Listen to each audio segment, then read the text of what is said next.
Dans cette vidéo, je vais expliquer comment faire un tableau de fréquence à partir de données numériques.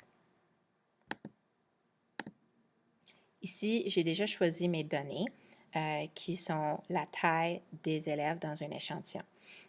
J'ai quand même des données, des informations en haut. J'ai un petit titre, j'ai une rangée vide et j'ai le titre. Donc, quand je veux trier mes données, si je dis Sort Range by Column A, je vais perdre mes titres. Si j'ai fait Sort Sheet by Column A, je vais aussi déplacer un peu ce titre ici. Donc, je veux plutôt garder le titre pour le tableau de fréquence et les titres en haut où je les ai laissés.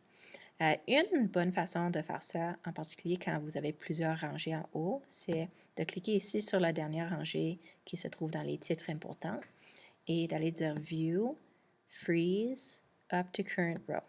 Comme ça, j'ai maintenant 3 rangées en haut qui sont toujours mon titre. Quand je descends, je vois toujours le même titre. Donc ça, c'est très pratique. Ensuite, je veux trier mon rangée. Donc, je sélectionne la rangée en cliquant, ou la colonne, en cliquant le A. Je clique Data. Sort Range, ça veut dire que je trie seulement la partie que j'ai sélectionnée.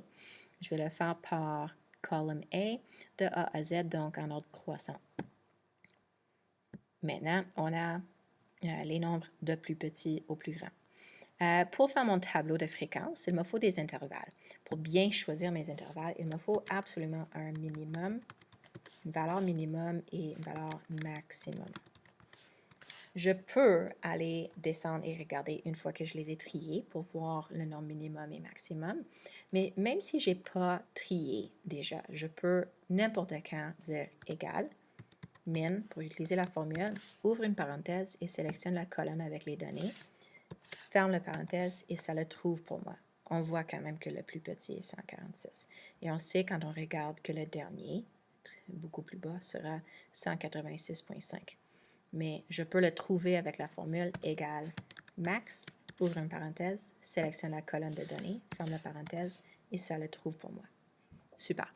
Donc, j'ai des valeurs qui peuvent avoir des 0.0 ou 0.5. Donc, ils sont exacts au demi-centimètre. Puis, j'ai des intervalles qui vont de 146 jusqu'à 186,5. C'est dans mon intérêt de compter par des 10 ou des 5 pour être plus facile à suivre.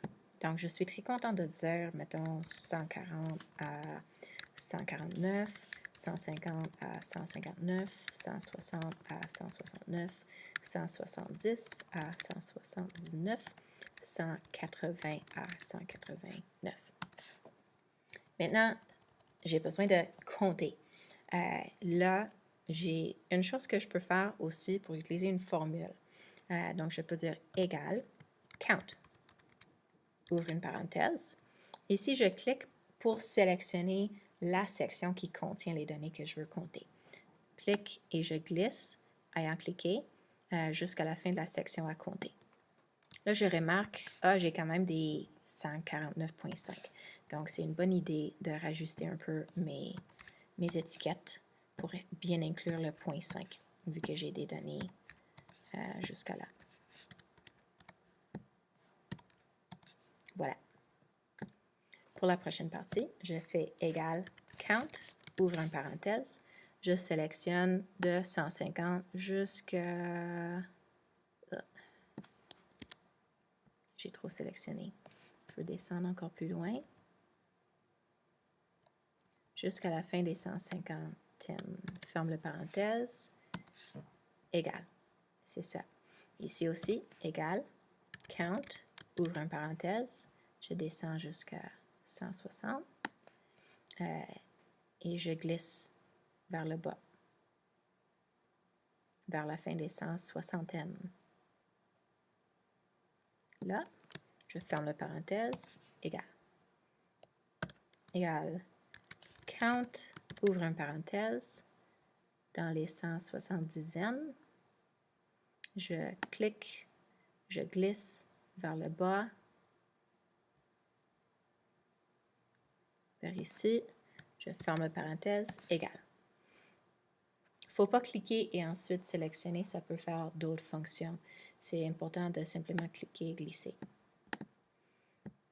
Donc, égal count, ouvre une parenthèse, et là on dit les 180. Je commence ici, je glisse vers le bas, je ferme la parenthèse, égal. Maintenant, j'ai un tableau de fréquences. Et ça sera très, très facile à partir de ce tableau de fréquences de faire des diagrammes de bande ou des diagrammes circulaires, etc.